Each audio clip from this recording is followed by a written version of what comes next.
Chapter 15. No, Ben said, then got up and started to float away. On his way out, he whapped a couple of the books from the shelves, picked completely at random. "Wait!" Vivi said, sliding along the ground as quickly as Ben was flying. The Aeon slug left no trail of slime behind him as he moved. "No, leave me alone," Ben said. A utility pocket opened in front of Vivi, and Frankie popped his little head out and thrust a spear at Vivi, missing intentionally. "Ah, don't hurt me!" "Wait, is that a utility pouch? I've heard of those. Please slow down," Vivi said, easily keeping pace no matter how fast Ben moved. By now, Ben had made it to the room he'd drained of honey. He paused, floating over the top of the empty pool, enjoying the fact that Vivi couldn't fly. The Aeon slug was on the platform they'd come through, eyeing the area. "What happened to the honey?" he asked, sounding a little alarmed. "I stole it," Ben said. "Oh," Vivi said, then started shaking. "Oh, that's not good. That was the only thing keeping the reliquary guardian sedate." "What's a reliquary guardian?" Ben asked, then heard a buzzing noise from deep within the dungeon. "In general, it's the boss monster that guards a reliquary.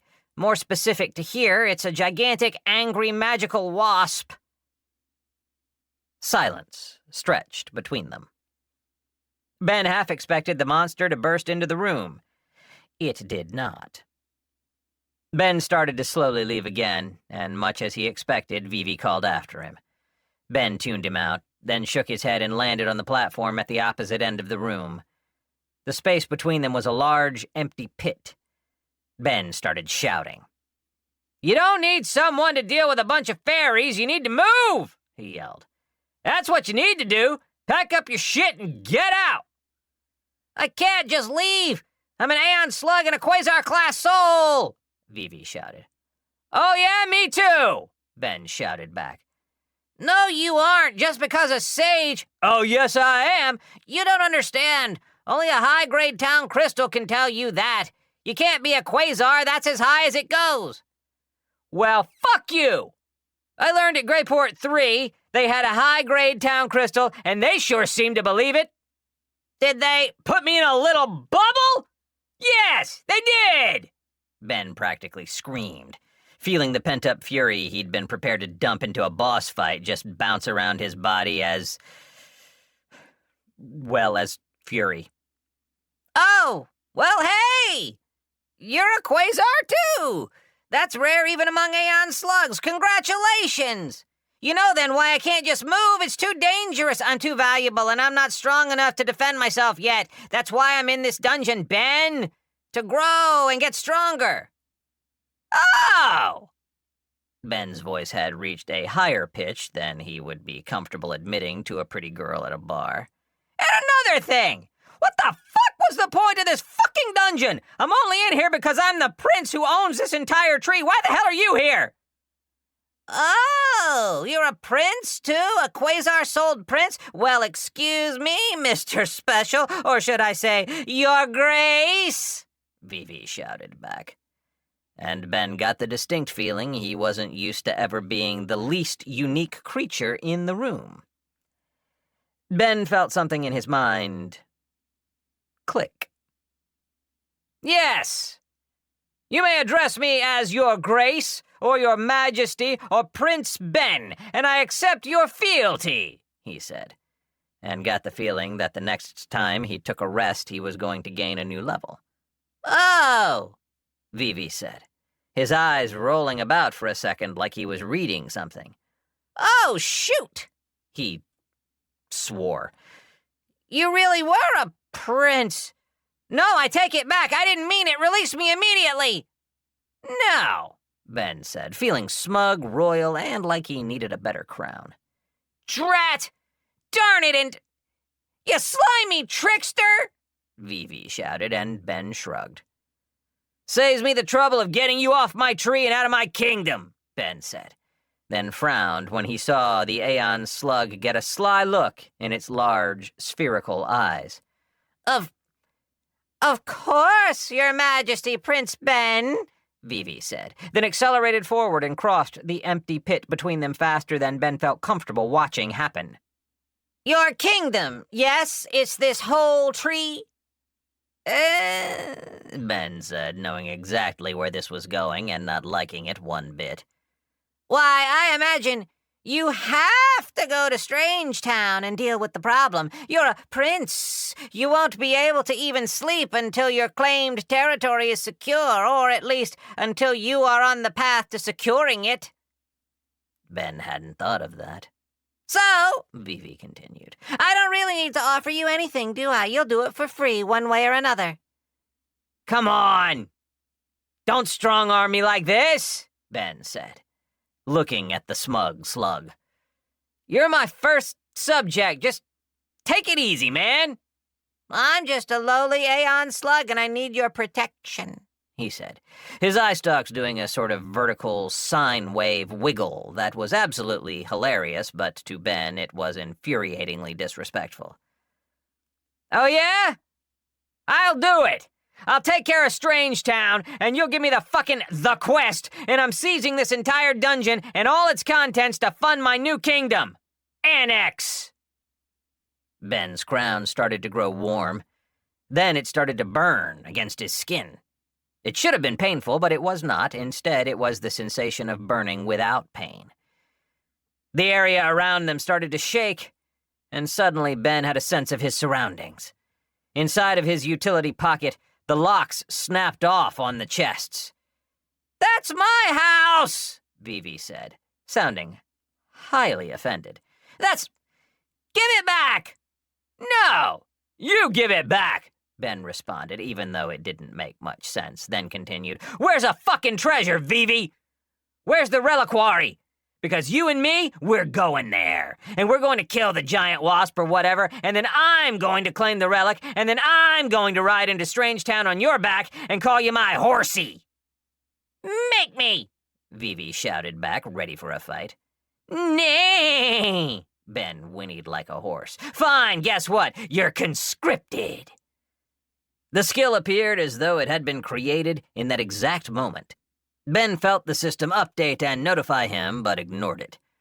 The crown began burning again, and Vivi began to burble the angry burble of gastropod mollusks everywhere. "You're a tyrant!" Vivi cried, and Ben started laughing. "Oh, buddy, not yet, but keep pushing it and find out. Now, lead me to the reliquary!" Vivi obeyed. He began to sulkily make his way back towards the boss chamber, leaving a shiny trail of slime behind him, moving way slower than Ben knew he was capable of moving. Ben was breathing hard, and his eyes were wide. Once his blood started to cool, he started to feel kind of like an asshole. "Hey, Vivi," Ben said, floating over to him. "What?" he responded, and Ben could see tears flowing down his eye stalks. "I'm not going to ride you like a horsey," Ben said. "And I'm releasing you from your service." A sound like something snapping filled the air, and Vivi jolted up, sliding around and staring at Ben with enormous wide eyes. "What have you just done?" he said. "What game are you playing? Releasing an Aeon slug from your service? Are you mad?"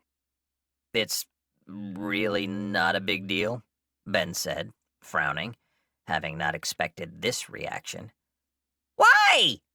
"It's wrong," Ben said, pointing at Vivi with an entire hand. "Look at you, you're a mess, crying and shit and leaving slime everywhere. I feel like a total jerk, man. I just got caught up in it all." "I don't accept it," Vivi snapped, sounding genuinely furious. "What an insult! I demand to be brought back into your service immediately as your royal wizard. What, He was stuttering, apoplectic with rage. "Stupid reason to release something so valuable from your clutches." "You were just really, not into it a second ago," Ben said, blinking a lot, his lips pulled tight to the sides. I was mad at myself for making a mistake, and now I'm mad at you for being an utter fool. I'm an Aeon slug, he said, emphasizing it like Ben was really, really stupid. One of the signatory races of the world, older than the system, gifted beyond all others in the use of magic. Sure, I'm only 60, and sure, I'm extremely small, but I will not be discarded like common trash. I have my dignity, and I made my mistake, and I will be a royal wizard with a tower to match my magnificence. Ben thought about it, then shrugged his shoulders.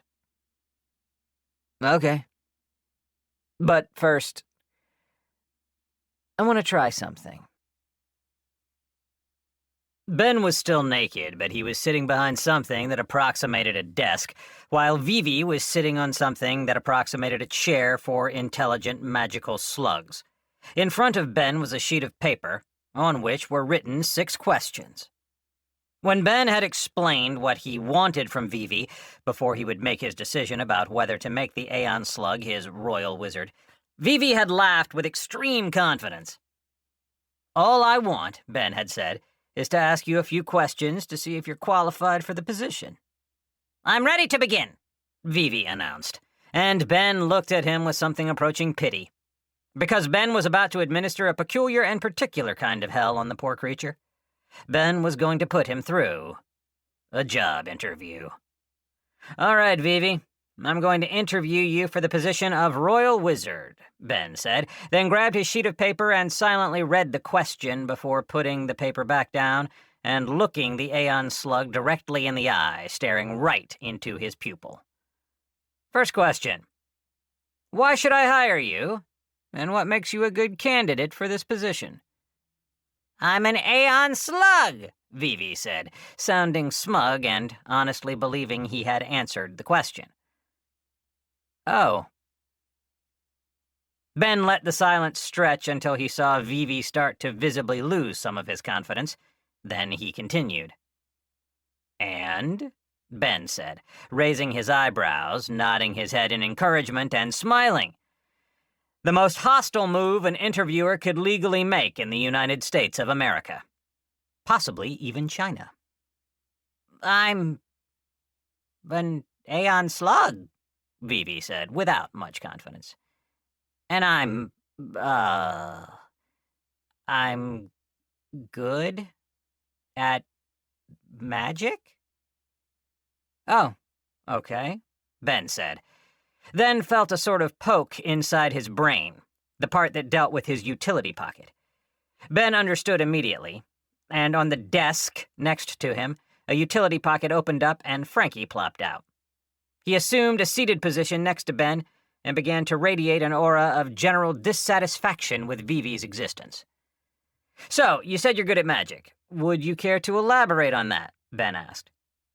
Well, my mana reserves are extremely large, and Aeon Slugs are able to learn spells much faster than any other species.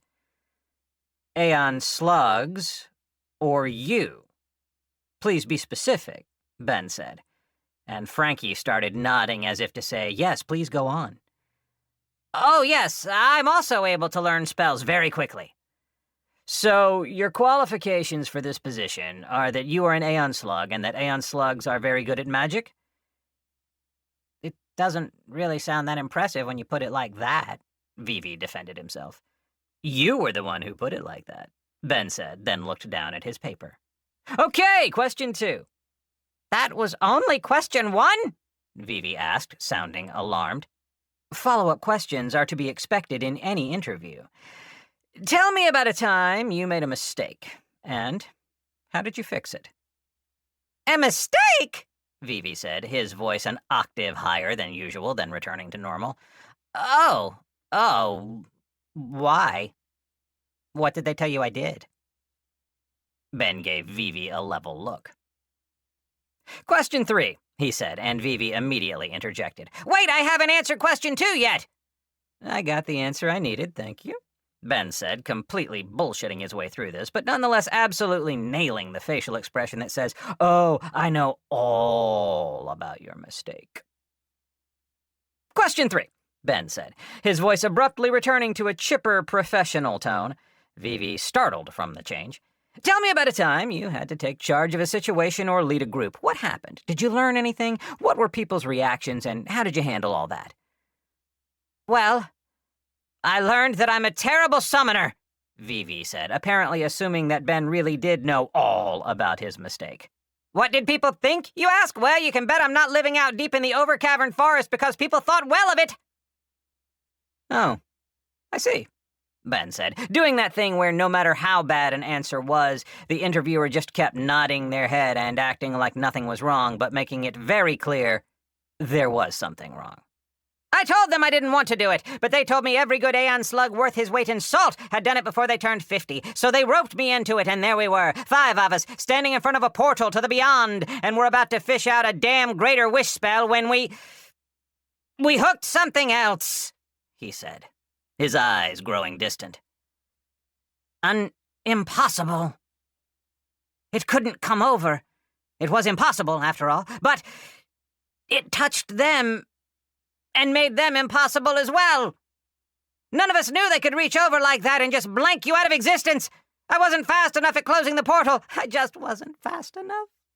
Vivi trailed off. Oh, would you like a minute? Ben asked, and every part of him wanted to end the interview and let Vivi work through some stuff. His Prince class, however, would not allow it. He could feel its effect on his mind so clearly in that moment, like the exact shape of it, as it directly opposed his desires. It wasn't that it overpowered Ben so much as convinced him of the necessity of seeing the farce through to the end. This is how it is done, the class said. This is how loyalty is created, not born. It was, in 2 words, extremely creepy. Ben shook his head, clearing his mind, then stood up and walked over to Vivi. Hey, this isn't necessary, not really, Ben said, putting a hand on the Aeon slug who started. Vivi's body was brown and green, and his skin was like cool, almost wet leather. The Aeon slug was about as long as Ben was tall, and about as tall as Ben's chest. This close, Ben could see something like a glow just barely illuminating Vivi's skin. Frankie, who had been mimicking Ben's body language the entire time, came over and jumped on Vivi's head, landing between his eye stalks and laying down. No, I can do this, Vivi said, coming back to reality, his eyes rolling to cross down and look at Frankie. And I've got some questions about this elemental when we're done. I'm only answering questions if you get the job, Ben said, then returned to his desk, and Frankie portaled back over and somehow made it seem like a very slow process, even though it was instant. It was probably the slow waddle he used to go from one end to the other. Ben looked down at his paper, straightened it a bit, then looked up again. You sure? I'll stop right now, Ben asked, offering an honest out. I'm sure, Vivi said, determination glinting in his eyes. Ben liked that. Question 4. Tell me about a time you helped someone. How did you feel? What, if anything, did you learn? After hearing the question read aloud, Ben once again cursed the traitor to humanity psychologist who engineered these emotional intelligence interview questions. They were truly diabolical. A time I helped someone, Vivi said, once again instantly taken off guard by the abruptness of the question. Well, can I have a second to think about that? Of course, Ben said, and gestured with his hand. Frankie gestured with a little blob arm, conveying the same body language as Ben. I'm having trouble thinking of anything, Vivi said, his extremely expressive eye stalks somehow frowning. I didn't think it would be so hard to think of anything. I've helped people before, I'm sure of it. Ben had no doubt Vivi had helped someone before and wasn't surprised that he couldn't think of anything. He, however, said nothing. That's all right, Ben said. I think we can move on to question 5. Almost done now, don't worry. Ready? I think so, Vivi said, hesitant. Question 5. Why do you want this job? Oh! Vivi said, brightening up immediately. That's an easy one. Well, I want to be a royal wizard because of the benefits. It's a very rare class. Extremely valuable. There's only one per kingdom, and there are only so many kingdoms. It's an extremely prestigious job for an adult Aeon slug to have, so if I got one at my age, it would make me look very impressive. Ah, Vivi. There's nothing easy about the question, why do you want this job? It's the question solely designed to fuck you over more than any of the others. Follow-up question, Ben asked, leaning forward on his palm and watching Vivi with openly observant eyes. Any human would have immediately gotten the message, which was, got you. Vivi wasn't a human and didn't catch it. Okay, follow up. I like this one. Are you willing to replace your current class with Royal Wizard?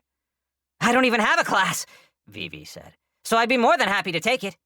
Oh, no class, right. How does that work? Why don't you have a class? Is it an Aeon Slug thing?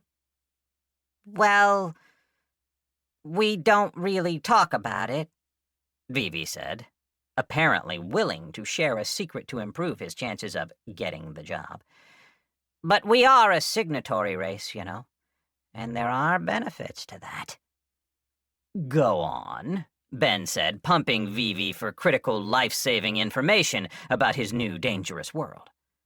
Though it was the first time, Ben felt the effects of his secret sense skill, and it told him there was a valuable secret nearby. Well, we only get to have one class, and we can't change it. That's the bad part of it. My level system is active, but dormant. Every time I meet the requirements of a class, I'm notified and asked if I would like to take it. If I don't, it's added to a list, along with the requirements to unlock the class should I ever change my mind. That's useful, Ben commented. Very. It's the sort of information a sage would kill to have at their fingertips, Vivi said, happy to sound useful in his job interview. Why's that? Ben asked. I mean, what would a sage want that information for? What do you think he would do with it? He's a sage, Ben.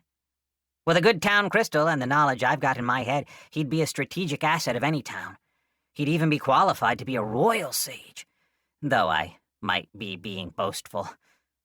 Oh, a royal sage, Ben said, nodding his head again, even though he had no idea what that was.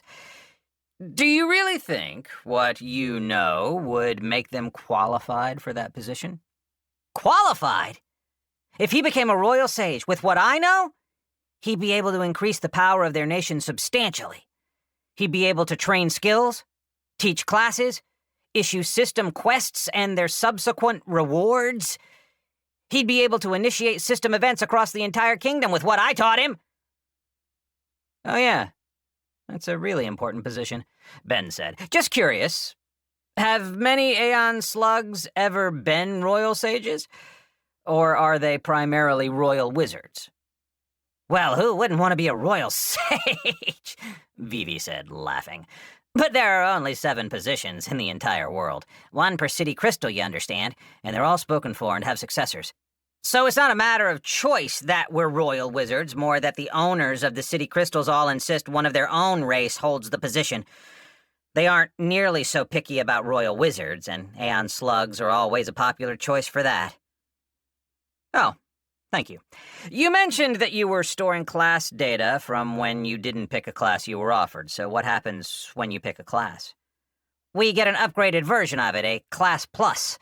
A superior version to what everyone else gets, Vivi said, then looked shocked he'd spoken aloud. Oh my, forget I said that. It's already forgotten, Ben said, and Vivi relaxed. Question 6, Ben said, committing everything he'd heard to memory. Last question. What can you tell me about what a royal wizard does? They're the chief magical researchers of a kingdom. They spend their days in study developing new magic, enchanting objects, casting spells, and maintaining wards, Vivi said, sounding like he really wanted the job.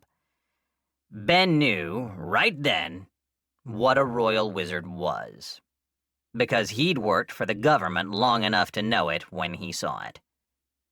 A royal wizard was one of those jobs that paid out 40 hours a week plus overtime and required about 3 hours of actual work. per week. In other words, the job was dead weight on any organization.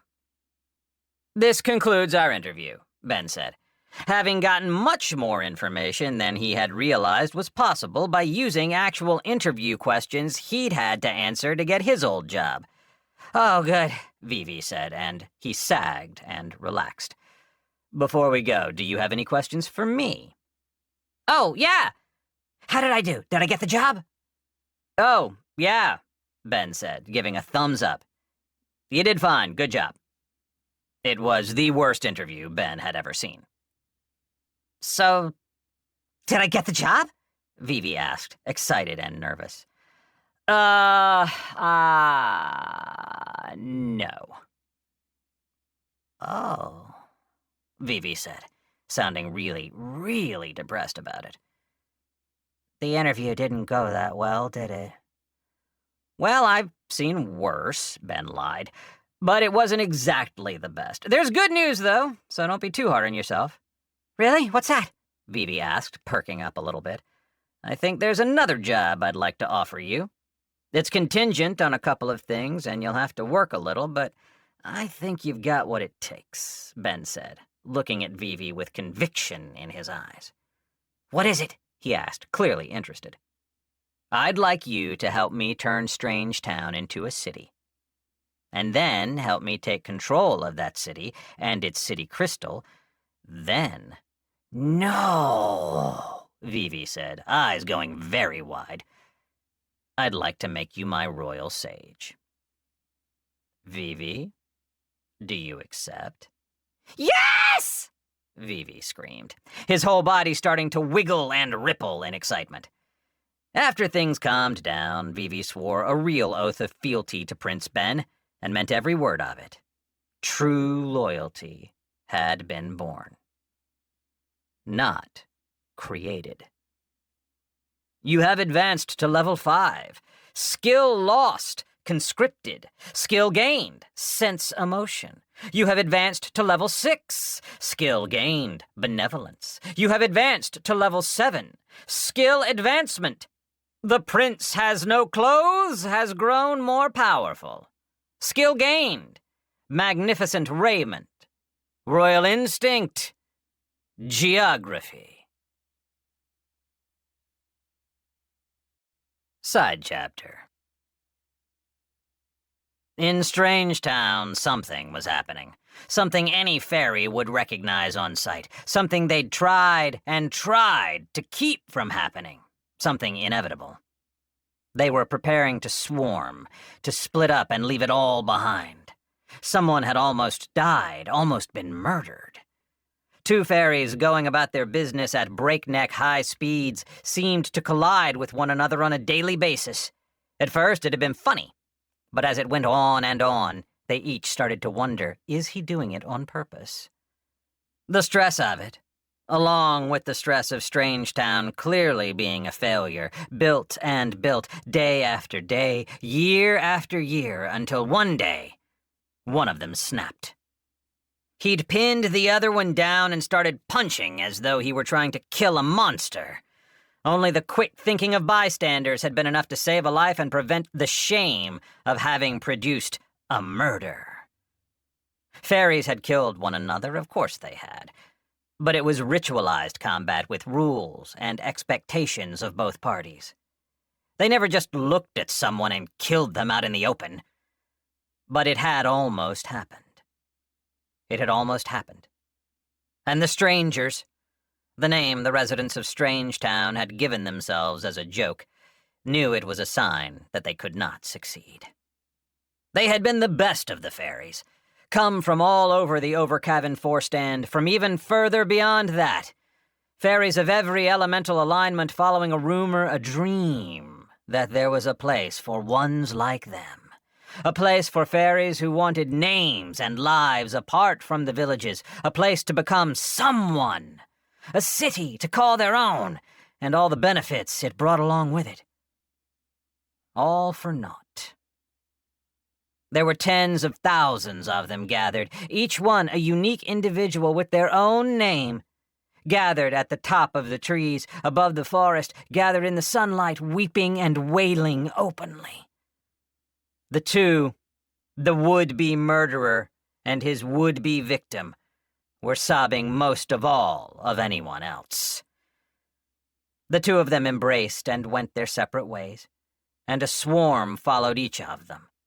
The fairy who had wanted to be a smith rose with bitterness in his heart, and a swarm rose with him as well. The one who wanted to be a doctor of steel, an engineer, rose, and those who followed his dream swarmed with him. One by one, the leaders, the dreamers, rose and left, going their own way, each following their own path.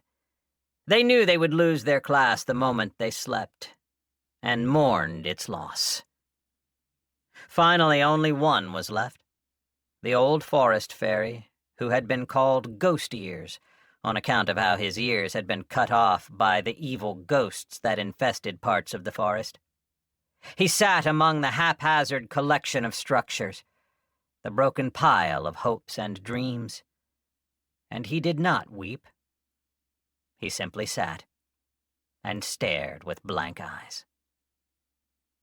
They had been so close! They had been doing so well!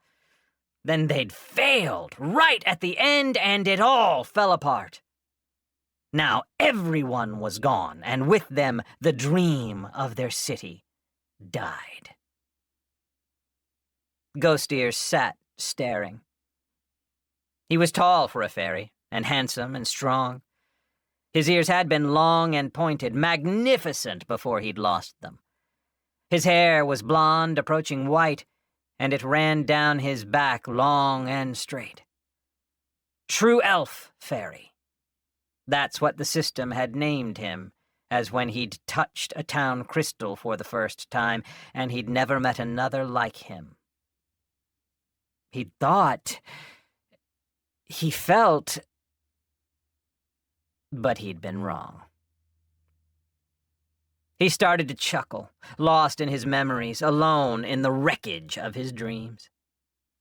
Eventually, he would get up, either from hunger or thirst or exhaustion. Eventually, he would stand up and fly, and find the closest fairy village and join with them. It didn't matter which one. They were all the same. Only this had been different.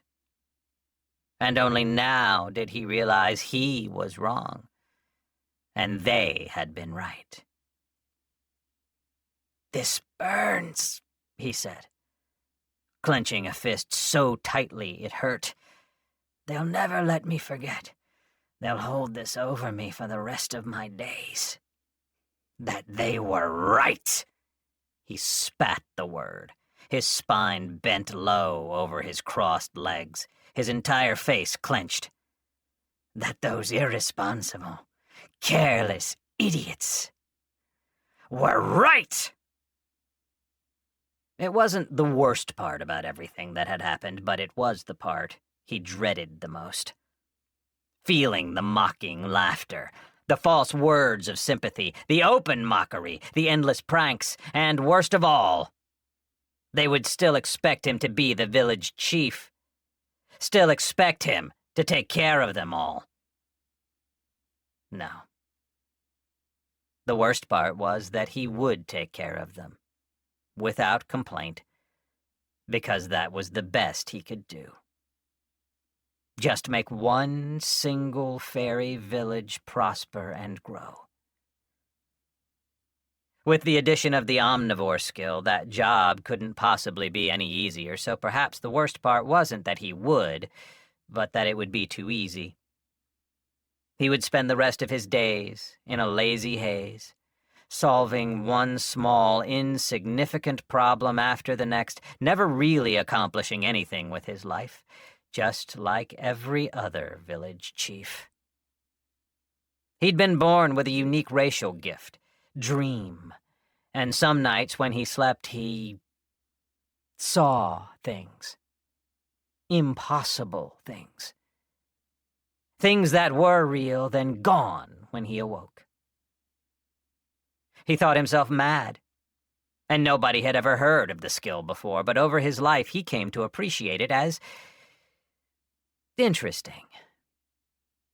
It was amusing, and the other fairies enjoyed it when he wrote the dreams down, his silly little stories. A dream was just a dream, and nothing more. Until one day he dreamt of something tremendous, something shattering, something huge and beautiful and possible. Oh, he'd seen it all so clearly. It was possible. He dreamt of a city. And when he woke, he couldn't forget, no matter how hard he tried. He told others, and most called him a fool, but some hadn't. It was the strangest thing. Some of them could see the dream as well. And if they accepted it, they gained a class. Dreamer. He should have known dreams were not to be trusted. He dreaded sleep that night, when exhaustion would pull him under. He dreaded another dream. But more than that, he feared he would never dream again. Chapter 16. Ben and Vivi stood over the reliquary, which was arranged like a coliseum or a gladiator's pit. It glowed with bright green light, the wood especially luminescent here. They were at the edge, looking down the long fall at the restless, flightless relic guardian. "That's a big bee," Ben said, blinking several times, looking down at the enormous bright red and orange monster. "I don't care if I swore fealty to you. I'm not going down there and fighting that thing," Vivi said with conviction. "Aren't you in charge of this dungeon?" Ben asked the dungeon boss. "Do I look like I'm in charge?" Vivi asked back, then yelled down at the bee. "Hey! Stop guarding the treasure!" It hissed and buzzed at him, looking at the walls with frighteningly intelligent, compound eyes, and apparently deciding it wasn't worth the effort of climbing out. "I'm not in charge, I just live here," Vivi said. "I struck a deal with the system to manage this little hole of a dungeon in exchange for a safe place to live and grow." "Why would the system want you to manage a dungeon for it?" "So he wouldn't have to, obviously. He's real big on delegating as much work as he can possibly manage," Vivi said, slowly backing up towards the ramp that led back to his study. Ben had to admit he was having trouble getting his blood up to fight something that was probably about 30 times his size. Hell, even if he'd been normal-sized, he wouldn't want to mess with that thing, just based on how mean it looked. He considered going down there and trying to solo it, but then consulted the nope sense. Nope. "What's it guarding?" Ben asked, following after Vivi. The Aeon slug rotated an eyeball to look completely backwards and kept the other eye facing forward. It was the sort of eye control that would make a chameleon feel either nauseous or jealous, possibly both. "I've never gone down to look. It was about 2 years after I took this place over that the system offered me a good deal if I accepted the reliquary in my dungeon. I took it because it required 0 effort or management on my part, and it practically quadrupled the mana density in the dungeon. This place has been a wonderful home," Vivi said, his long body expanding as he took a deep breath. "You've got to have a good guess, though," Ben said, walking up from the darkness of the reliquary room and into the warm light of Vivi's study. "Reliquaries are tricky. It could contain a selection of greater magical objects. It could contain one of the many varieties of wishes. It could even contain an artifact or a rare ability." "That sounds really good," Ben said. "Are they much better than treasure rooms?" Ben had been wondering about this since he'd gotten his Plus player notification when he'd entered the dungeon. "Treasure rooms don't have enormous, raid-class monsters guarding them. They're usually guarded by elites. A good rule of thumb is that the stronger the guard, the better the treasure."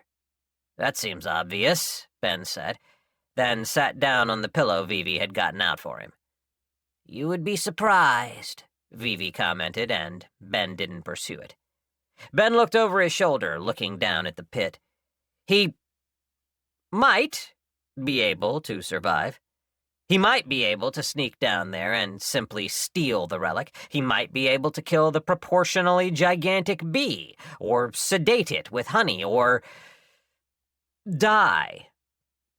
Ben felt the deep bruise in his side and felt sick. The memory of his flesh peeled right off his ribs, surfacing. If Vivi had turned out to be monster and Ben had killed the Aeon slug, he might have had the morale to throw himself into another life-or-death struggle. Right after doing a fucking job interview, though? Ben shook his head and left the reliquary behind, prioritizing his own survival over loot. His inner gamer screamed at him for leaving loot on the table, but Ben didn't want to die. At all. He lied to himself and said he'd come back someday and get the treasure. Just like how he'd go back to that random reef out in the middle of the ocean and loot that weird coral formation he'd found his shells in. Game plan, Ben said, looking away from the reliquary and getting down to business. A utility pocket opened in the air in front of them and 3 chests fell out, all of them without locks. Frankie was resting on top of the most valuable chest, standing proud like he owned the thing. "Forewarning, I have no idea what's in those," Vivi said. "The system will periodically replace the chests if they were previously looted. I'm glad, though, because I'd like to ask you about—" "Him?" Vivi asked, pointing with an eye stalk at Frankie. "Oh, yeah, I doubt it matters, but go with he. His name is Frankie. What do you want to know?" "What is it?" Vivi asked, sounding a little bit... Ben wasn't sure what Vivi was feeling. He'd taken a few moments to rest before checking out the reliquary and leveled up more than he had after fighting the axe beetle. Apparently, the Prince class got more experience from evaluating talent and gaining subjects than it did from raw combat. He was level 7 now, and had a whole handful of new skills to try out. Ben activated Sense Emotion. It became obvious that Vivi wasn't sure if he was supposed to be very excited or very nervous about Frankie.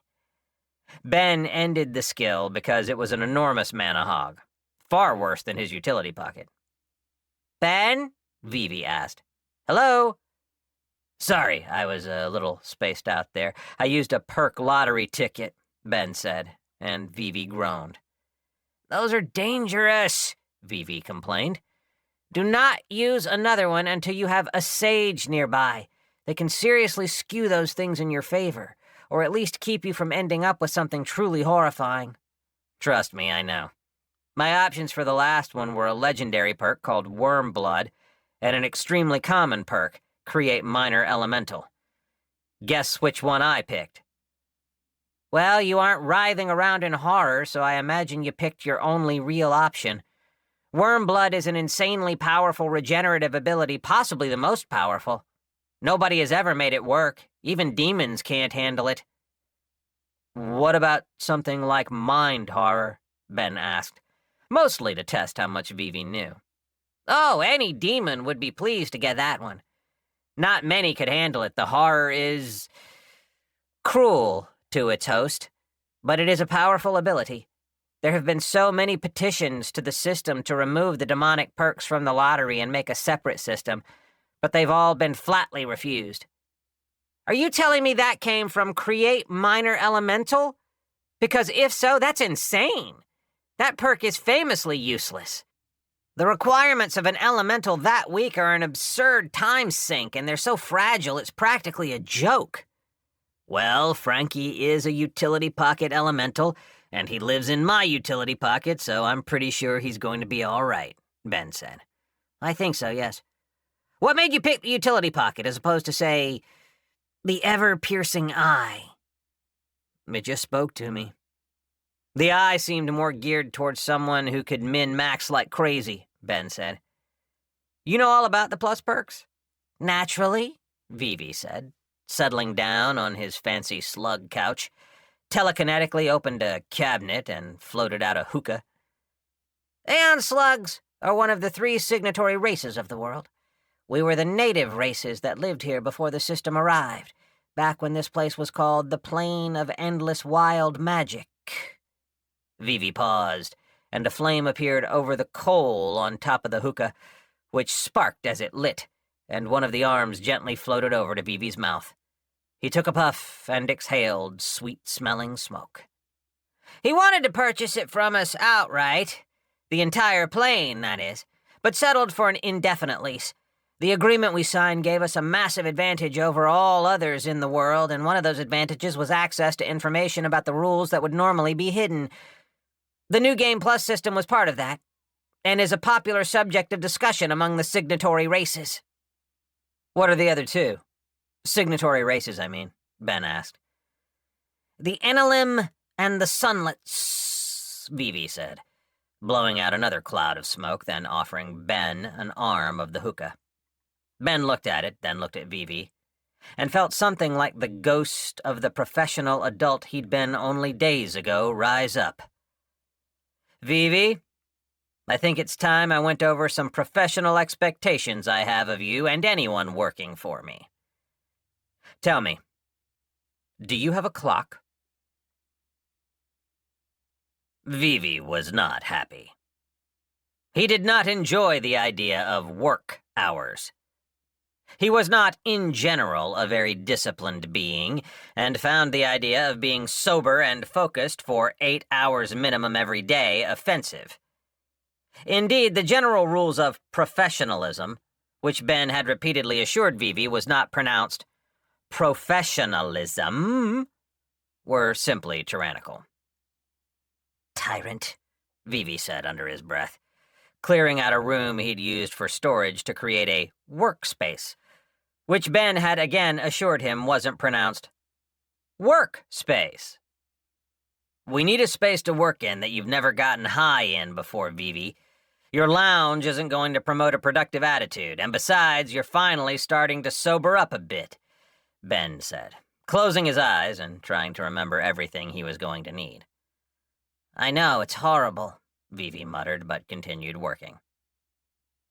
Paper, pencils, a map, file cabinet. Ben was listing random elements of the old world like a wizard quietly chanting a spell. Computer. Vivi, are there computers around here?" "The Greys are the only ones who bother with them," Vivi said, lifting a surprisingly large assortment of weird, fantasy-looking junk with his magic. He opened a bright pink portal with fuzzy, cotton candy-like edges that swirled in a 2-dimensional vortex. The junk was dumped into it without ceremony, and the air filled with a brief sharp sizzle and the smell of ozone. "Oh," Ben said, watching the portal close and having trouble focusing on what he'd been about to say. "Right, what was that?" "Vortex of annihilation," Vivi said absently. "I'd been meaning to clean up around here anyways." "This is a little fun. Look at all this space." Yeah, Ben said. "I thought you couldn't level." "I can't, but I can still get skills and learn spells. It's really nice because the system calculates it out as if I'm only level 1. You can guess what that means, I'm sure." "You'd be wrong," Ben said. Staring at the Aeon slug, he wondered for the first time how difficult of a fight it would have been if he hadn't sat down and heard Vivi out.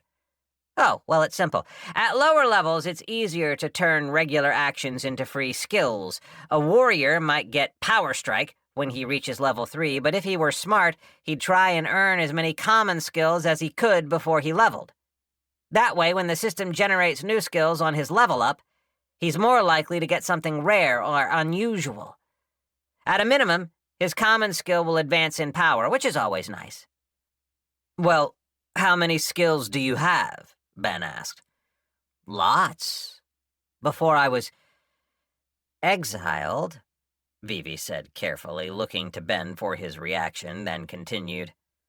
"I had dreams of being a sage, so I collected as many rare and interesting skills as I could." "Sorry you got exiled," Ben said. "From what it sounds like, you got a raw deal, Vivi.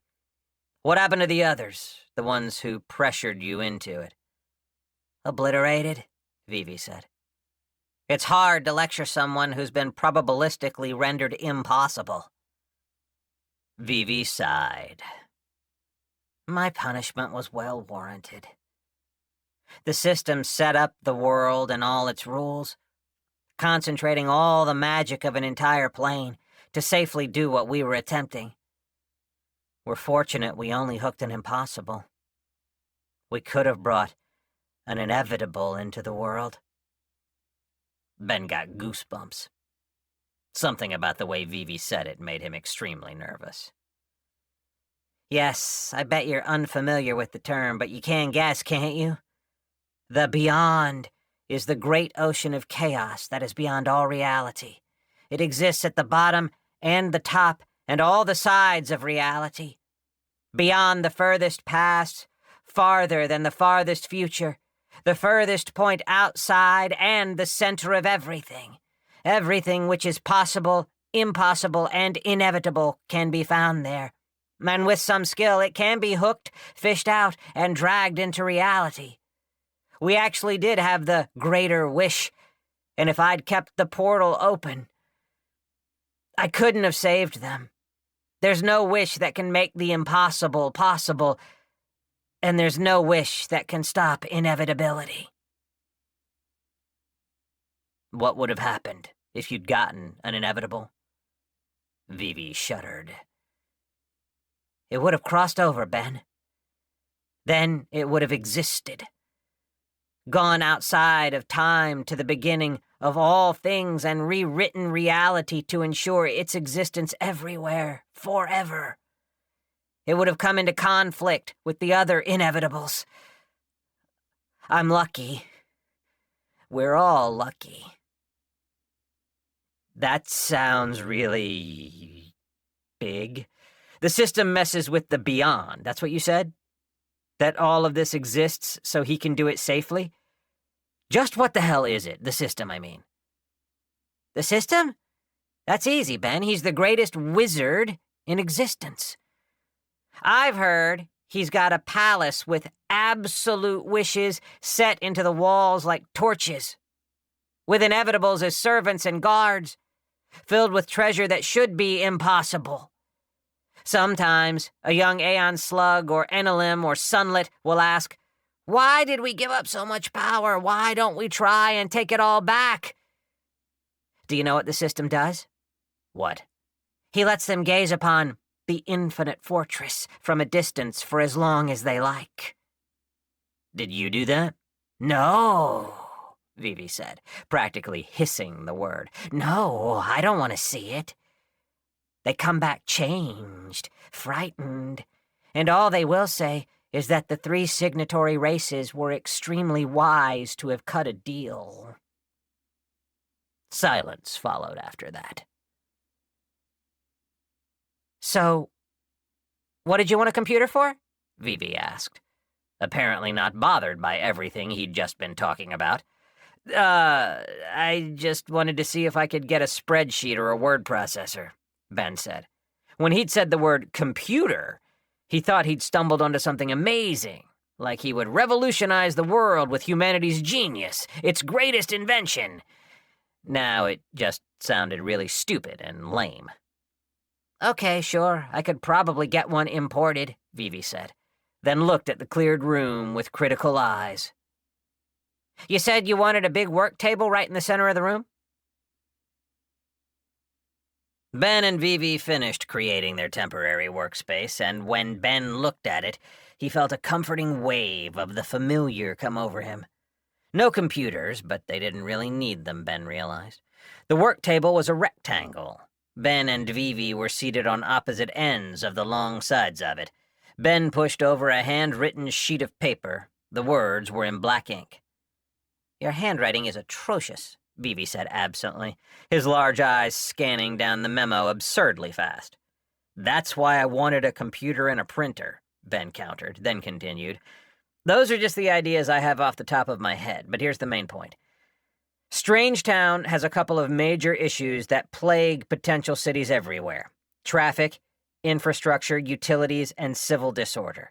They built their town as they went along without any long-term plan. which worked perfectly well when their population was small. But now that they're approaching tens of thousands of individuals, Ben said, looking at Vivi for confirmation, and the Aeon slug nodded with his eyes. Their layout is working against them completely. Luckily, humans on Earth have been building cities from the ground up since forever, and we've gotten pretty good at it. What we need is to convince them to do is this, Ben continued. Set up lanes of traffic, implement zoning, and codify a basic system of law and order along with an enforcement system. However they solve disputes in a small village isn't going to work in a city. It's too big, and the conflicts are going to be too numerous. Before I got sent over here, Ben said, I worked for a city, and I got shuffled all around the various crews and departments for years. As a result, I'm familiar, at least in principle, with what needs to be done. Further, I had ambitions to be a city engineer.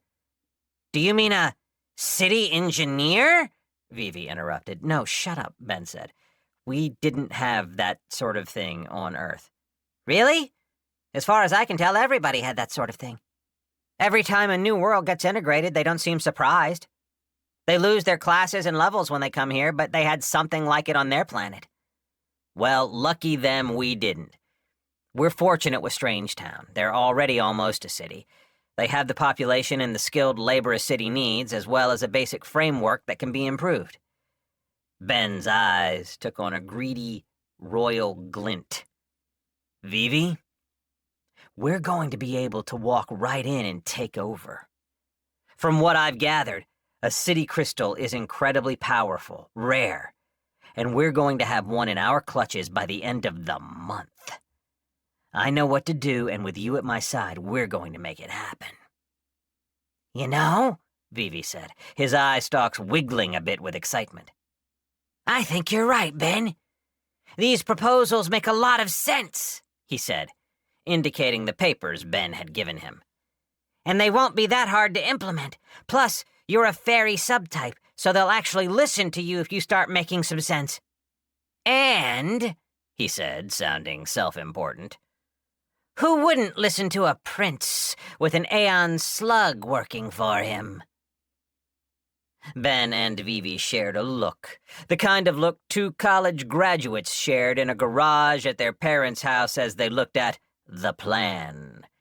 The business plan, the schematics, whatever it was that they'd come up with that meant one thing.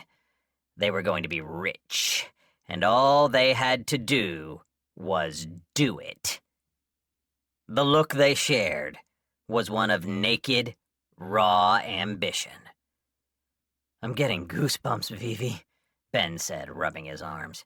I don't know what that is, but me too, Vivi said, practically vibrating with excitement. Why didn't I think of this? It's brilliant! A wise man once said, opportunity lurks where responsibility has been abdicated. And I don't even think Strangetown realizes what they aren't doing. If we go in there with some city planning, even if it's really bad, they'll start to see positive results immediately. All we have to do is solve one big problem, and then they'll just give it all to us. You're going to be a city-state prince, Ben, Vivi said, his eyes starting to flail around in a hilarious, excited way. And I'm going to be the first Aeon Slug Royal Sage! Fuck it, Ben shouted, swiping his hand across the table hard and scattering everything on the ground, making a huge mess. Work's over! Bust out the hookah, Vivi! We're going to be kings! I'm going to be a royal sage! Vivi crowed, and the hookah flew from the other room and sat between them, the arms long enough for both of them to start smoking. They partied long and hard, whatever it was Vivi had in that pipe, putting their memories into an excited, pleasant haze. Ben declared himself the Emperor of the World, and Vivi declared himself the High Royal Arch Sage of Legend. And in that night, they formed a bond that would last as long as they lived. At some point, they even remembered to open the treasure chests, which were empty because Vivi, the dungeon manager, had been the one to open them, but they were too inebriated to even care. After all, they were about to take ownership of an entire city's worth of loot. At least that was how Vivi put it when Ben started sobbing over lost treasure and lost opportunity. Ben and Vivi stood atop the gargantuan glowing broccoli tree, in whose dense, solid foliage all their adventures had taken place. Before them was Strangetown, in all its badly planned-out glory. Buildings were built atop of buildings, like South American favela. There were no construction standards or regards for general architectural soundness. It was cramped, built tall rather than wide, and Ben was nervous about even stepping foot into it for fear of something toppling over and crushing him. There were no walls, and everything looked to be made of dirt and sticks that had been glued together somehow. It was also completely, absolutely, silent. "Hey, Vivi?" Ben asked, looking over at the Aeon slug, who turned his spherical eyes to look at Ben. "Yes, Ben?" Vivi responded. "Where is everyone?" Side chapter. "And," the system said, watching a very hungry and thirsty human finally leave the beige room. "I believe," he said, mentally checking with his countless other instances, "that is all of them." "Job well done," he said, slapping his desk and preparing the new human's character sheet, though he suspected this one might not last very long. He did give them a special ability for being last, though, out of a sense of charity more than anything else. He'd discovered and engineered the rules, after all, and he knew better than anyone the sorts of things he could get away with. "No," a voice said. "There's one more. It's been a long time, old friend." "Well, bless my eternal soul," the system said, immediately splitting off into a new instance and devoting as much of his attention as he could into it. The beige room turned pure, brilliant, blindingly white. The system still looked like the devil, though. He liked this new form and was going to get as many miles out of it as possible. "I was wondering if you would show up," the system said, and a chair appeared. The being in the room was an indistinct outline of a humanoid, without any features at all. "I didn't want to be rude," he said, and sat down. "How have you been?" the system asked, feeling genuine pleasure. It's been a while. Even as we measure such things." "I've been well as well. They locked me on a single planet and kept throwing extinction events at me, but you know how that is." "I do. Nothing can stop what's inevitable. Delay, delay, delay, but never stop. Tell me, have you considered my offer any further? I need people like you. Managing the beyond is only getting trickier. Your people will be very well taken care of, I swear it, and I'll swear it however you like." "Oh, I've given it a little thought. But my kind chafes terribly at that kind of service.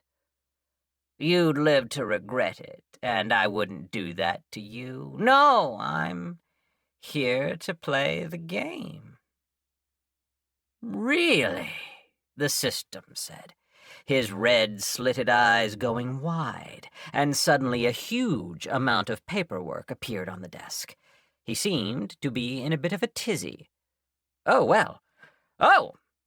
I can't let you go in like that," he said, indicating the being's form. "That would just break things left and right." The being chuckled. "No, I'll be human. Just make it a body that matches what I am. I'm sure you'll do a fine job. You've always been dependable like that." Okay, the system said, having calmed down a bit after doing a dizzying array of calculations to compensate for what was apparently about to happen. I know, the being continued with a bit of a sly tone, how your balance works. At least in general. The more of an advantage you give to one side, the more of a compensation you have to give to the others, correct? In principle, the system said, frowning and stopping his calculations. That's how you get all those inevitables and impossibles and all the other ugly things lurking in the beyond to agree to this farce. You give them a real chance at making it out of here and into the universe. The better their odds, the more concessions they'll agree to for the other side. The ones you've conscripted to fight them. Better perks, better skills, greater power, and magic items. Correct? Not a sophisticated, in-depth summation, but you've got the principle. So I had an amusing thought, the being said, resting an insubstantial ankle on an insubstantial thigh and leaning back in his chair. And I just had to get your opinion. It doesn't happen often, but you've completely lost me. What are you talking about? How much would it shift the odds if I were incarnated with all my power and potential as a player fighting on the side of the monsters?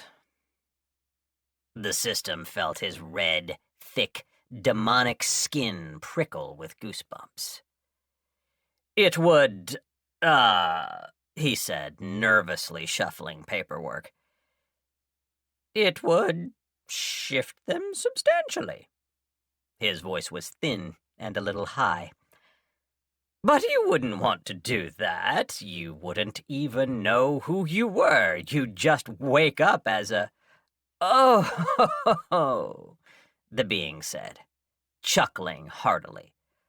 Oh, I know. You'd be fighting your own people. You'd be fighting against them. They've always thrived in the face of a good challenge, the being interrupted. And besides, what about all my poor kids who took that void soul deal? They'll need someone to manage them, to unite them. How would that shift the odds, my old friend? 16 million void soul humans, all united and fighting to release all the monsters into the universe. What sort of concessions could the rest of my kids get for that? Oh, you are the worst, the system moaned, his face slamming into his desk. The being responded with a small smile, just the barest hint of a shadow on its indistinct face. You never answered my question, he said mildly, his posture still relaxed in the face of the system's breakdown. Concessions? Well, their odds would go from near zero to practically assured, so what do you think I could get for it? They'll be howling and screaming at the abyss gate to get carved up into gremlins and treasure, their dignity be damned. I could get you whatever you wanted for a deal like that. The system's voice was fired up, angry, but his face was still flat against his desk. Wonderful! The being stood up and stretched. Oh, this is going to be so much fun. I get to be the bad guy. The system looked up briefly, giving the being the stink eye, before planting his face firmly against the desk once more. I never should have let you get out of the beyond.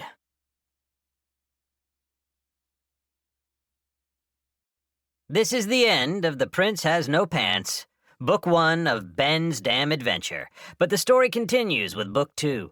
Keep listening after the credits for a free preview from the next installment of Ben's Damn Adventure. This has been a Podium Audio production. If you enjoyed this audiobook, we would love for you to rate and review it. For more epic science fiction fantasy, check us out at podiumaudio.com and sign up for our newsletter. We promise we won't spam you. Also, consider joining our community of listeners, fans, and trolls on social media. We're active on Instagram, Facebook, Twitter, and Reddit. We'd love to connect. You have been listening to The Prince Has No Pants, Book 1 of Ben's Damn Adventure, produced by Emily Durr, written by Matthew Howry, performed by Jonathan McLean, a member of SAG-AFTRA. Text copyright 2020 by Matthew Howry, production copyright 2020 by Podium Audio, all rights reserved. And now, a preview of Book 2 of Ben's Damn Adventure. Chapter 1. The city was completely empty, and contrary to what either one of them would have expected a mere 24 hours ago, the fact that it was empty made them furious. "I'm not going to be a royal sage!" Vivi cried, his eye stalks drooping as they carefully made their way through the completely and obviously abandoned city. "This is such complete bullshit!" Ben didn't quite shout, but he wasn't keeping his voice down either. "You told me they were insane! You told me they wouldn't leave no matter what! How was I supposed to know?" Vivi said, moaning quietly. "Damn it," Ben said, also lowering his voice. "Now I feel extra stupid about those fucking chests." Something about this empty city, and empty cities in general, gave him, and most people, the creeps. His nope sense sat at a comfortable keep an eye out, but his skin was still crawling from the eerie silence. "It was supposed to be easy," Vivi softly wailed. Sniff. "We were supposed to be able to just walk in and start building," sniff, sniff, "building lanes of traffic." His voice was getting higher and progressively more hysterical as he went on. "And stop signs! And a water distribution system!" Let's be real, Viv. All we needed was a guy with a stop-slow paddle just standing in their main area and directing traffic. Could have solved half of their problems in a day, and by the end of the month, we could have had a city crystal all to ourselves. Fuck! Ben whispered, then kicked the surprisingly solid canopy of the over-cavern forest. "Not even any roads, not really," Ben whispered, looking around with a more critical eye. "Viv, look around and tell me what you see." "An overgrown fairy village, stacked on top of an even more overgrown fairy village. A reason to practice casting Blasé's puzzle shield. A distinct lack of fairies." Vivi wasn't so much listing things off as he was making statement after statement, his expression and body language listless and distant. "Say, would you still be willing to offer me the royal wizard position?" "No way, you blew the interview," Ben said quickly, his voice lacking any sort of focus or attention. "Look over there," Ben said, pointing to a cluster of buildings built like a warehouse with an open rectangle where an earthling would put a garage door. "Ugh," Vivi said, his body rippling in disgust. "Filthy. I believe that is the communal waste area. What are those bags?" Vivi was referring to a pile of leather bags, which required some explaining to properly understand. Imagine a rectangle of brown leather, and off of the corners of the long ends were very long hoops or straps. The hoops, if strapped on the shoulders of a flying creature, would lift up, and the leather rectangle would become a bag and carry whatever was on top of it.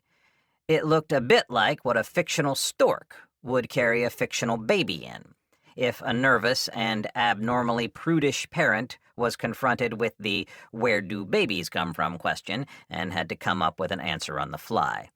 In this case, it wasn't a baby being delivered.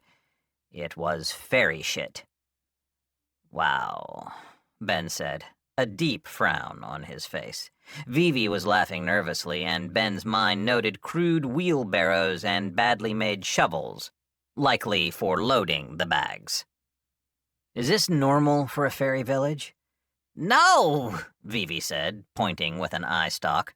Fairies just go wherever they like, usually a bush. In a regular-sized village, this would never be a problem. Vivi paused and looked around, his sphere eyeballs rotating 360 degrees freely atop his eye stalks. I guess with this many fairies, there would be a problem. No, sorry, Ben said. I should have clarified. I meant the wheelbarrows and shovels. Do fairies typically engage in manual labor like that?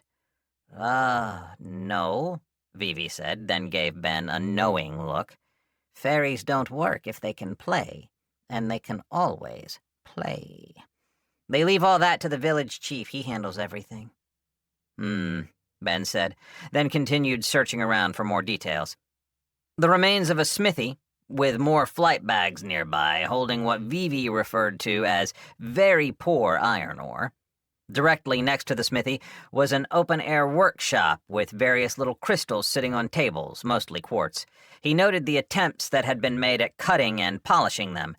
Ben didn't need Vivi to tell him the cuts were bad. There was a tailor's workshop, and Ben saw a display of well-made fairy clothing. It was a green tunic and pants, along with a green hat. It was all made out of a suede-type leather. He walked over to it and felt the fabric. It was soft and pliable. Good. Examining the clothing, Ben realized that it was the same outfit over and over again, standardized between the sexes. It seemed to be the only outfit they'd figured out how to make well. Fairies typically make clothing out of leaves and flower petals, Vivi said, observing the outfits, then moving on. Those look comfortable. They do, Ben said, then moved on and adjusted his crown, feeling his class whispering something he couldn't quite hear. It was affecting his mind. He just wasn't sure how yet. It didn't feel sinister, it felt... Ben shook his head and started walking away from the tailor's shop a little bit faster. The tannery, where they worked the leather, was next to the tailor. Inside it, Ben saw the enormous hide of something the fairies had taken down. It must have been the size of a wild boar, an enormous foe for the extremely tiny. He was pretty sure it wasn't a boar because the hide was bright green. Now he knew what the fairy outfit was made from. What did they kill? Ben asked. Likely a wood pig, Vivi said. That looks like wood pig to me. Is that a pig that lives in the woods? No. It's a green pig that eats wood as its primary food source. They're quite the pest if they get loose, but the woodmen keep them penned up. There are wild packs of them, of course. Ben gave Vivi a level look. The woodmen are humanoids, and their primary food source is wood as well. There are no finer lumberjacks around. Are they green and made of wood?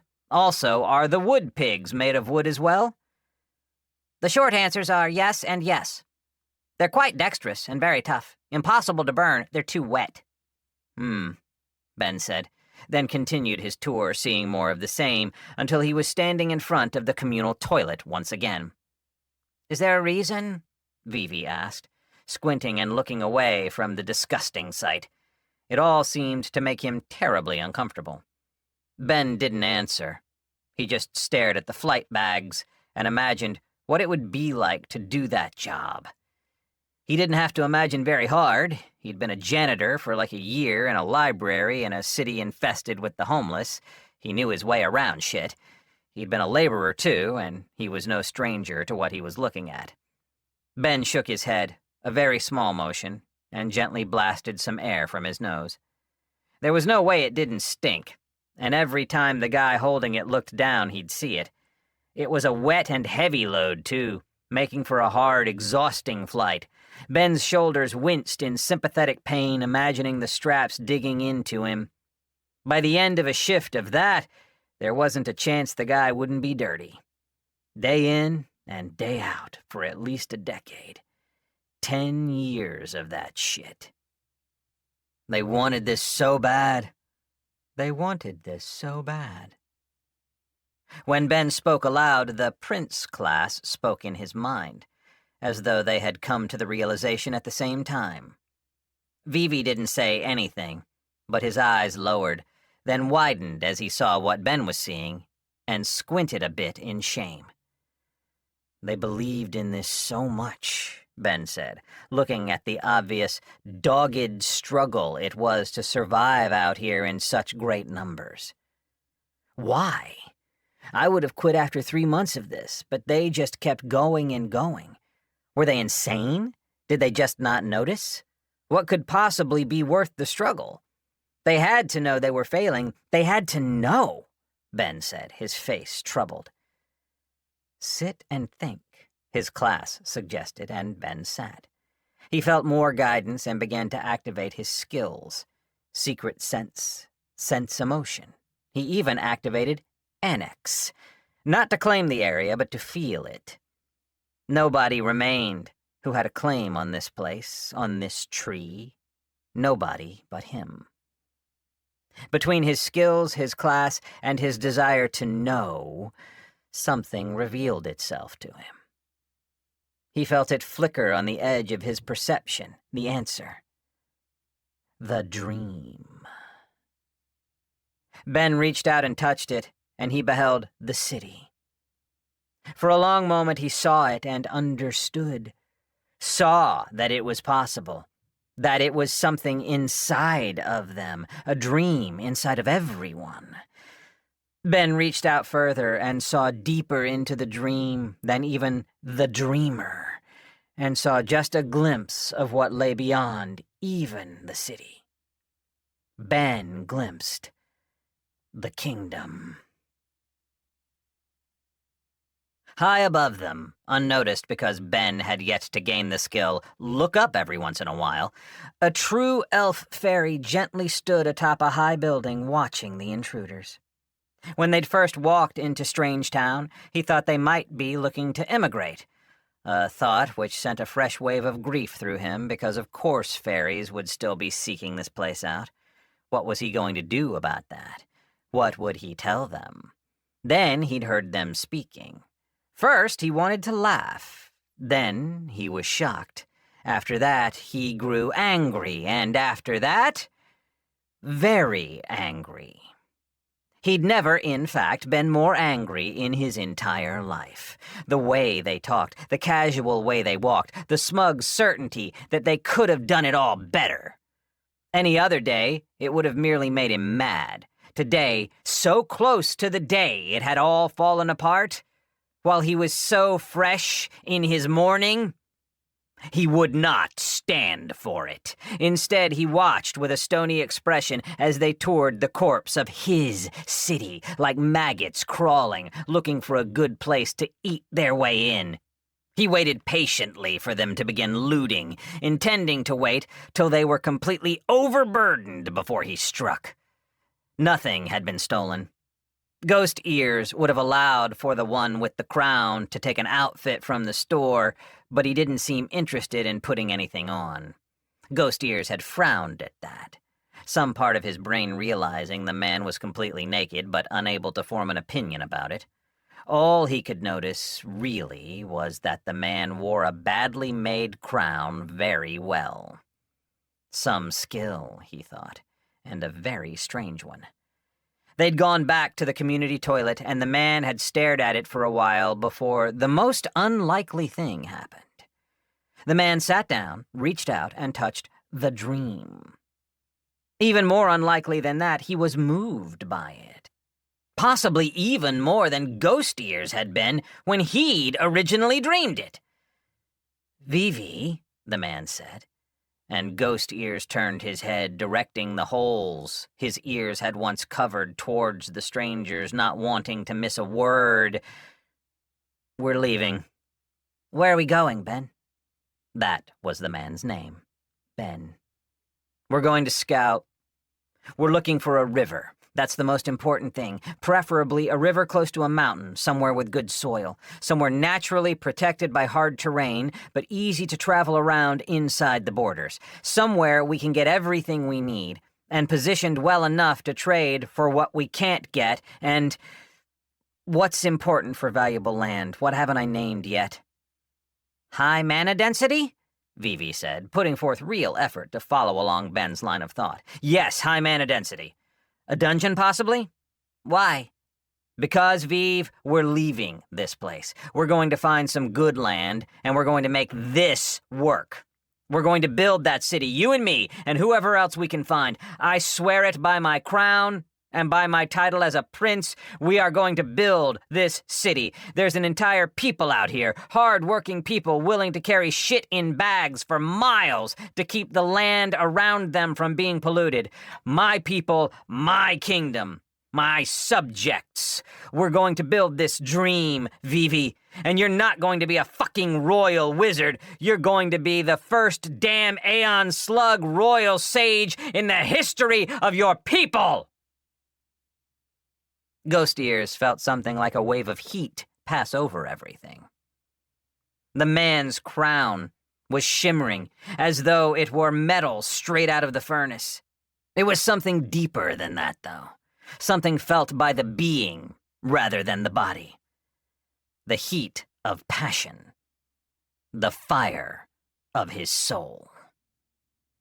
"Fairy shit," Ghost Ears said, shocked at the intensity, uttering a curse he'd invented during his many rotations carrying waste away from the city.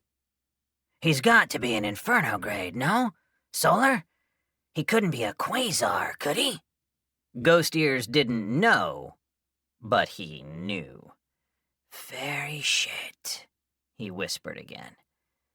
He'd missed what Ben and Vivi had done after that, except to see the Aeon Slug. "Fairy shit, that's an Aeon Slug. How did I miss that?" Ghost Ears shook his head, noting how Vivi seemed to be extremely excited, judging by the way his eyes were thrashing about.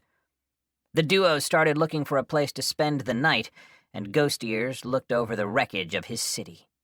He looked in the opposite direction the prince and the Aeon Slug had gone, and imagined flying off to be a village chief again. It was hard, even before this, to get excited about.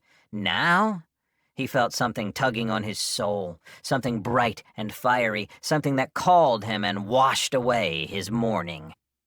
"One more time, then," Ghost Ears said. "Just one more try. What's the harm? If this doesn't work, well, what's a little more failure after all this?" he whispered to himself.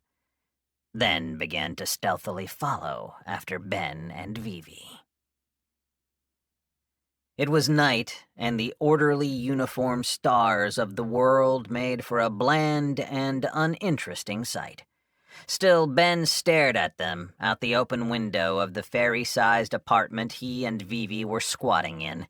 It clearly belonged to a male, and one without a family, because it was utterly Spartan with its lack of furniture and decoration. The stars were arranged equidistant from one another in a cubic grid that extended outward for what Ben assumed was infinity. He stared, then shook his head and looked away. "Your world's got a shitty sky, my dude," he said. Vivi was currently inspecting every slightly dirty surface, and then grimacing away from them before pathologically going to the next dirty surface, and then getting disgusted by that one, too. "I've heard new arrivals often comment on the night sky," Vivi said, inspecting a small stain on a wooden wall with sick fascination. "But I like it. It's honest." "Honest?" "Out in your universe," the Aeon Slug said, "there are planets and galaxies and all sorts of things just floating around, waiting to be explored and discovered. Here, there isn't." "There isn't?" Ben asked, raising an eyebrow. "No." Vivi turned away from the stain and slugged his way over to Ben, joining him by the window. "All those eons ago, when the system came along, he condensed our plane of existence down to the world. There used to be a universe out there, sure, but those aren't stars, Ben. They're some sort of constructs that gather and direct all the power of the plane of wild magic and concentrates it here in the world, where it's consumed by the system for, well, whatever it is he does." Ben turned away from Vivi and with new eyes looked out again at the night sky. "That's fucking wild," Ben said quietly. "Wait, that's wild, right?" "It's pretty wild," Vivi confirmed. "Wow," he said, letting the new information wash over his mind and expand it. Prince Ben, Vivi said, his voice quiet. I think we need to talk. Yeah, Ben said, looking away from the sky and finding a semi-uncomfortable-looking wooden chair to plop down in. The chair creaked like it was on the verge of breaking, but held. Some small part of Ben's mind registered that the chair was made of twigs, but that wasn't really important. You made a royal oath that you were going to build a city. You swore it pretty much every way you can swear an oath. Well, I meant it, Ben said, leaning back in his creaky, dangerously unstable chair. I don't know exactly how yet or when, but I'm going to do it. Why not? Because it will be very difficult, Vivi said. And it's going to require more than the two of us. And you're an extremely tiny, very low-leveled prince with no property, no wealth, and a single follower. Frankie portaled in at that last comment, landing right in front of Vivi. He glared at the Aeon slug with his faceless front, and then Vivi hastily corrected himself. 2 followers. Frankie nodded at him, then portaled back into the utility pocket. Yeah, Ben said. Those are all problems, all right, but they're solvable problems. What else is stopping us? Well, Vivi said, happy to complain in a constructive and useful way. The reason we're doomed to failure, Vivi said, sounding excited, is that to build the kind of city you said you will, we'll need to find the perfect location. Unfortunately, perfect locations like that tend to already be inhabited by monsters. By very, very powerful monsters. The hard reality is, outside of the very, very small pockets of civilization that have been carved out over eons, the world is uninhabitable. It is so unbelievably dangerous out here. So it'd take a miracle or a powerful wish for us to find good land we could settle and fortify before the monsters started attacking. Ben said. Yeah, that's a big problem. Can't really do anything about that right now. Anything more immediate? Something we can work on right now? We need to get out of the Overcavern Forest, Vivi said seriously, before we can do anything. There's no guarantee we'll pull that off. Why's that? Ben asked. So far, this place doesn't seem that bad. Vivi laughed. Then you are one of the most insanely lucky individuals I've ever met. There are monsters, dungeons, lairs. Void forbid we come across a citadel. Very old and established gremlin tribes live out here, far from where adventurers can easily exterminate them. Don't let anyone mislead you. Old gremlins are dangerous. Those are the little brown furred fuckers with the big bulging red eyes and the really long teeth, Ben said, referencing the extended lower canine teeth of gremlins, and Vivi nodded with an eye stalk. Hate those guys. They totally destroyed the last town I was in. Ben trailed off, the memory of Greyport 3 unpleasant enough that he didn't want to talk about it. Our best bet would be to head for Solas, Vivi said. The capital of the Sunlets. It's a big city, and luckily for us, it borders the Overcavern Forest. Solas is the city of opportunity. We'll be able to find our fortune there. Okay, I like this, Ben said, standing up and starting to pace around. This sounds like a plan. Get out of the Overcavern Forest and go to Solas. Okay, Ben said, starting to smile. This is something we can do right away. Let's get some sleep then and start that tomorrow. In response, Vivi yawned, nodded his eye stalks, and then slugged his way over to the cleanest corner of the apartment. He curled up like a dog, and Ben thought he was asleep until he spoke one last time. I'm mad we didn't get to take over Strangetown, he said. But I'm still glad I left the dungeon. Good night, Ben. I'm mad too, Ben said. And I'm glad to have you. Good night, Vivi. Ben laid down on the hardwood floor and stared up at the ceiling for what felt like a long time before sleep finally claimed him. And outside, ghost ears clung to the side of the building, thinking about what they had said. Under the canopy of the Overcavern Forest, a great white shadow stalked through the forest. A master of stealthy movement, like a shark, in the ocean. But he was not in the ocean anymore. He'd still call himself a shark, though, and he'd tell anyone who asked, and anyone who didn't ask either, that he was a shark. Short Bus was proud of who he was, and right now, he was proud of how powerful his nose was. "The hunter follows his nose, a gigantic predator unrivaled by anything the land has ever seen," Short Bus said in what he thought was a whisper. Unfortunately, he was half deaf by human standards, so it was more of a stage whisper than anything else. "His sense of smell memory is eidetic, perfect, practically a hallucination in its vividness. Right now," he said, raising up an arm and touching his enormous shark nose, patting it fondly, "it's telling him his little buddy is close, very close, right here, but he's not here," Short Bus said, looking around, turning his head carefully and taking in the details of the forest. He'd slept recently, and his skill, common knowledge, which came with his plus perk, the bright spark, had filled in a great deal of the blanks. He didn't know how much, but he got a sense about things. Rather than being a confusing mess, the forest around him had opened up to him a bit, revealing information that previously would have been hidden. He put a hand on the soft green, glowing tree next to him and patted it, thinking. He knew the tree was radiating mana, and that sleeping near it would strengthen his body. "He's right here, or very close by." "No," Short Bus said, turning his head and shutting his eyes. "Ha! You can't hide from me. I can see you with my nose," he said, then started silently moving through the forest again.